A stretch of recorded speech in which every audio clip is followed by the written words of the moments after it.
Hey everyone! Today, we're tackling a hot topic in the e-bike world. Belt drive versus chain drive. Which one is better for your e-bike? Let's break down the pros, cons, and which system might be best for you. What's the difference? First, let's quickly explain how they work. Chain drives are the traditional system. They use a metal chain to transfer power from the pedals to the rear wheel, just like on a regular bike. Belt drives use a carbon-reinforced belt instead of a metal chain.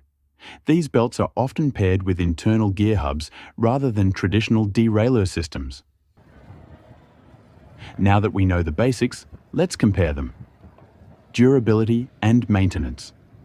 One of the biggest differences is maintenance. Chains require more upkeep. They need regular cleaning, lubrication, and adjustments to prevent wear and rust.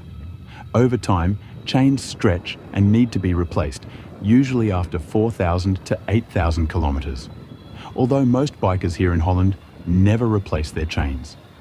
Belts, on the other hand, are almost maintenance-free. There's no grease, no rust, and no stretching. A quality belt drive, like a Gates carbon drive, can last up to 30,000 kilometers. That's almost 6 times longer than a chain.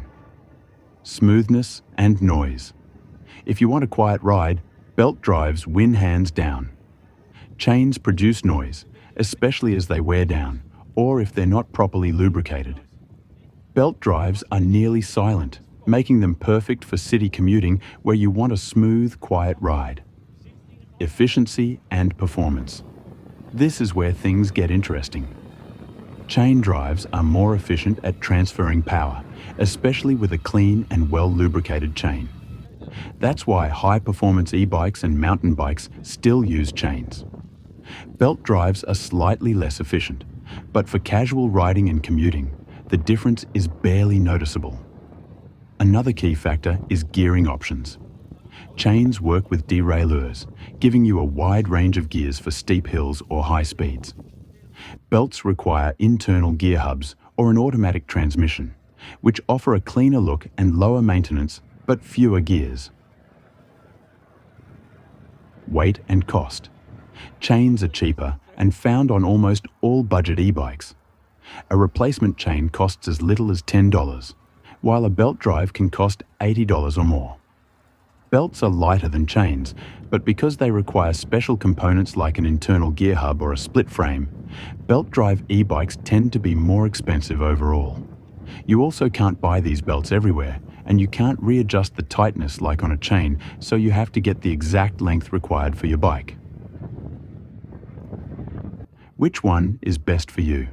So, which should you choose? Go for a chain drive if you want maximum efficiency, more gear options, and a lower initial cost. If you're riding off-road or need a wide gear range, chains are the way to go. Choose a belt drive if you want a quiet, low maintenance, and durable system for city commuting or relaxed riding. If you're tired of cleaning and oiling chains, a belt drive could be a game changer. Final thoughts. Both systems have their pros and cons, but it really comes down to your riding style and priorities. Are you team belt or team chain? Let us know in the comments. Until next time, make sure to ride far, ride fast, and ride forward. Cheers.